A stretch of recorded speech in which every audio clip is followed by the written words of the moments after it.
Library of Congress at Washington, in a light-proof shrine, rests the venerable Constitution of the United States. During 148 years of national history, by consent of 3/4 of all the states, it has been amended 21 times. Today before the states is another amendment, granting broad power to the federal government, the proposed Child Labor Amendment.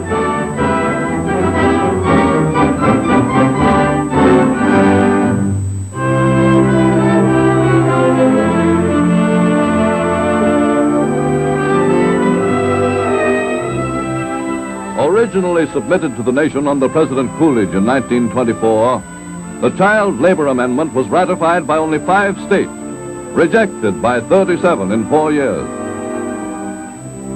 And despite endorsement of his successor, Herbert Hoover, only 1 more state approved by 1932. But with Franklin Roosevelt's New Deal, the amendment gained new life, was approved by 18 states in rapid succession. And also under the New Deal, industrial areas which had notoriously exploited children were cleaned up by more rigid enforcement of existing laws.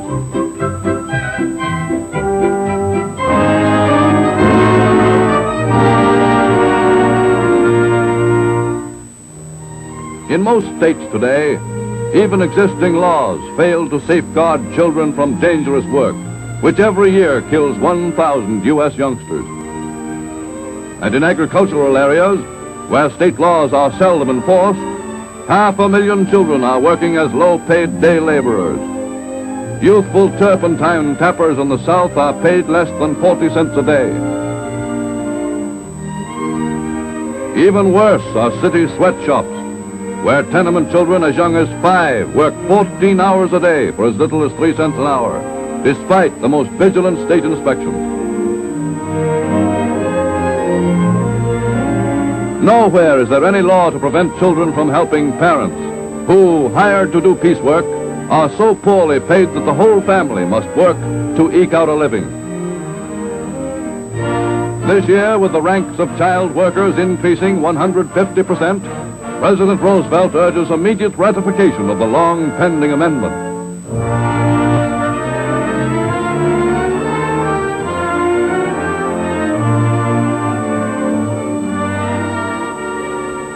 In conservative states like Massachusetts, lawmakers contend the amendment is too broad. I submit, sir, that this amendment goes too far. It gives to the federal Congress unnecessary, uncalled for, and unlimited jurisdiction over the upbringing of our children. If the proponents of this child labor amendment, sir, are sincere in their objectives, then I ask them to tell your House today, sir, why they have repeatedly refused to insert into the proposed amendment the single word gainful. Led by Patrick Cardinal Hayes, many Roman Catholic churchmen oppose it as an unwarranted control of youth. Throughout the U.S., conservatives cry that regimentation of youth is the first step toward fascist dictatorship. From the state capital at Montpelier, the federal government's fitness to regulate child labor is questioned by Governor George D. Aiken of Vermont. Vermonters will certainly tolerate no injurious child labor within our borders, but we can better protect the children we love than can the bureaucrats in Washington. In spite of what some people may think, we are still a part of the United States. And if Congress will enact a law which will compel my son to bring in the wood and pile it, I'll be for that law 100%. Powerful are arguments of the amendment's foes, that it would usurp parents' authority over children whose only work is doing chores, deprive many a child of valuable early training and pocket money. Emphasized, too, is the fact that many a great American was forced by circumstances to work as a child.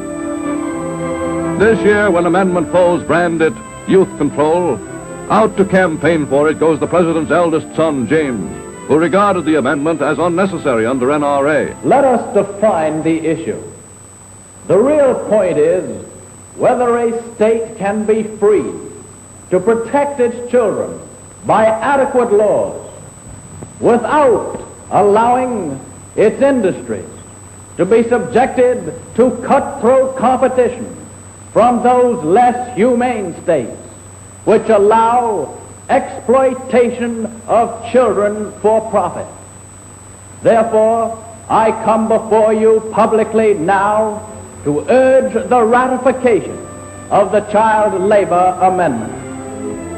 As at the State Department, certificates of ratification approach the total of 36 required for final enactment, it appears a certainty that this year or the next will bring to a close the 13-year battle over the most bitterly contested constitutional amendment in U.S. history.